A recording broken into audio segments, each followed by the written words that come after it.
पंजाब केसरी में आप सबका स्वागत है। मैं हूं चंद्रशेखर धरनी। जेजेपी के प्रदेशाध्यक्ष सरदार निशान सिंह जी चंडीगढ़ में मौजूद हैं। बातचीत करेंगे इनसे। सर, आपका स्वागत है पंजाब केसरी में। जी, थैंक यू जी, धन्यवाद।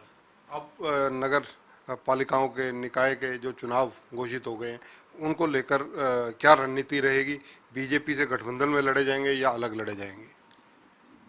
पार्टी ने सभी 47 जो हमारी नगर पालिका नगर परिषद हैं उनमें प्रभारी नियुक्त किए हैं। इवन मीटिंग करके उन लोगों ने वार्ड वाइज भी प्रभारी नियुक्त किए हैं। तो बड़ी बारीकी से उसको हम जो है ना मंथन कर रहे हैं और तैयारियां कर रहे हैं चुनाव की। और जिस दिन भी चुनाव आयोग डेट दे देगा तो फिर उनके साथ भारतीय जनता पार्टी के साथ बैठ करके निर्णय करेंगे कि कैसे चुनाव लड़ना है और मजबूती से लड़ेंगे। पंचायत के चुनाव भी अब नज़दीक हैं। वो भी तिथि कभी घोषित हो सकती है, बहुत जल्दी होने की संभावना है। नगर निगम परिषदों और निकाय के चुनावों के तिथि के बाद उसकी घोषणा होगी। जैसे जैसे ये अब चुनावी सीजन एक तरह से मतलब छोटी सरकार जिसे कहा जा सकता है, वो उसके इलेक्शनों का सीजन आ गया है। इसमें कोई दो राय नहीं कि छोटी सरकार है। अब शहरी विकास का मामला आता है तो वहाँ नगर पालिका का, नगर परिषद का, नगर निगम का बहुत अहम रोल रहता है। उसी के माध्यम से सभी काम होने होते हैं। तो ग्रामीण विकास की जब बात आती है तो वहाँ पंचायतों का, पंचायत समितियों का, जिला परिषद का, इनका बहुत बड़ा योगदान रहता है। तो ये वाकई एक छोटी सरकार का चुनाव है।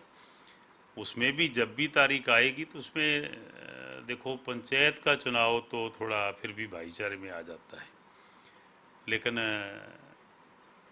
पंचायत समिति और जिला परिषद उसमें अपने लोग खड़े करेंगे, उसमें बहुत मजबूती से लड़ेंगे। दोनों दल इकट्ठे होकर के एक आपस में राय बना करके दोनों चुनाव लड़े जाएंगे। ये दोनों चुनाव जो अब संभावित हैं, किसी भी वक्त तिथियां आएंगी इनकी, क्या सिंबल पर लड़े जाएंगे?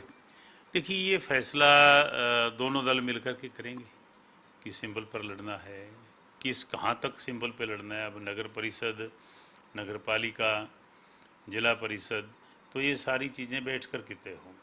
अभी तो चुनावों को लगभग 2.5 साल का समय पड़ा है, लेकिन गर्मी के सीजन में भी जेजेपी की रैलियां लगातार हो रही हैं, लगातार बड़े कार्यक्रम हो रहे हैं। बीजेपी के जगह जगह विशाल रैलियां हो रही हैं। इसी तरह कांग्रेस भी मूवमेंट में है। सारे राजनीतिक दल गर्मी के मौसम में एक राजनीतिक गर्मी दिखा रहे हैं। कोई, मैं समझता हूँ राजनीति में गर्मी सर्दी के कोई मायने नहीं होते। राजनीतिक पार्टियों का दायित्व है अपने लोगों के बीच में रहना, उनकी राय को जानना, अपनी बात उनको बताना। तो यही एक तरीका होता है कि मिलकर के इकट्ठे होकर के उनसे बातचीत करें। तो वो हमारा प्रोग्राम चल रहा है। भूपेंद्र सिंह हुड्डा को अप्रत्यक्ष रूप से कांग्रेस ने जो तवज्जो दी, जो ताकत दी, उसके राजनीतिक रूप से आंकलन अगर किया जाए, एनालिसिस किया जाए, तो उसका बीजेपी जेजेपी गठबंधन सरकार या इनको आने वाले चुनावों में क्या नुकसान नजर आता है? नुकसान की बात तो तब सोची जाएगी ना जब परिवार इकट्ठा होगा। परिवार तो धरणी जी अभी तक कांग्रेस का इकट्ठा कभी हुआ नहीं। अभी तक संगठन के चुनाव नहीं करवा पाए कितने वर्षों से, आप देखो। तो वो क्या किसी को नुकसान करेंगे? वो तो अपना ही नुकसान कर रहे हैं। कुलदीप बिश्नोई अभी तक नाराज है। कुलदीप बिश्नोई भी नहीं मनाए गए उनसे। मैं यही कहता हूँ ना कि कांग्रेस में आज भी कई दल हैं। चाहे हुड्डा जी को बागडोर उन्होंने दी है, उनका साथी को प्रदेशाध्यक्ष बनाया है, लेकिन उसके बावजूद भी आप ये मान के चलें कि विचारधारा वही अलग अलग है पहले जैसी। कुलदीप बिश्नोई तो खुले तौर पर नाराज हैं, बाकी लोग अंदर से नाराज हैं। जिस प्रकार से अगर देखा जाए, कहीं ना कहीं सरकार का 2.5 साल का जो समय है, उस पर आप लोग जरूर चर्चा करते होंगे। उससे कितने संतुष्ट हैं लोगों के कामों को लेकर, जनसंपर्क को लेकर, सब चीज़ों को लेकर?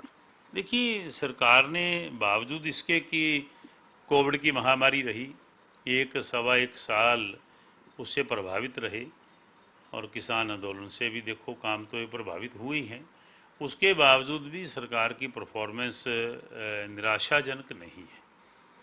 बहुत अच्छे काम हुए हैं। तो अब खुल करके काम करने का समय है। जैसे आपने कहा, गर्मी के मौसम में भी कर रहे हैं। तो एक जो वायदे लोगों से किए थे, उन वायदों को कैसे पूरा किया जाए, उसके लिए रात दिन डिप्टी चीफ मिनिस्टर भी, माननीय मुख्यमंत्री भी लगे हुए हैं और अपनी जिम्मेवारियां निभा रहे हैं। भगवंत मान जी के पंजाब के मुख्यमंत्री बनने के बाद आम आदमी पार्टी जिस जोश के साथ हरियाणा में कसरत कर रही है, उसको देखकर आपको क्या लगता है? देखिए, पार्टियों का तो जिम्मेवारी है ये प्रयास करना, जनता का काम है क्या फतवा देते हैं।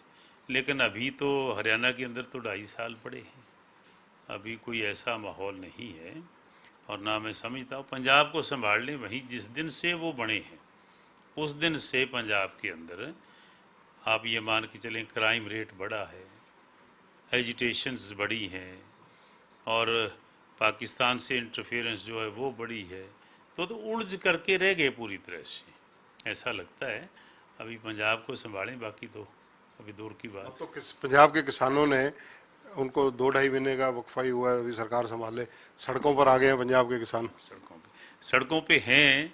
कुछ इशूज ऐसे हैं कि जब बहुत ज़्यादा सख्तियाँ होती हैं तो जनता उसको सहन नहीं करती। और पंजाब तो बड़ी प्रोग्रेसिव स्टेट है और पिछले आंदोलन में उनका पंजाब का बहुत बड़ा एक रोल रहा है। तो शायद वो मानते हैं कि किसान को प्रॉपर रिलीफ सरकार नहीं दे पा रही, उसके लिए एजिटेटेड हैं वो।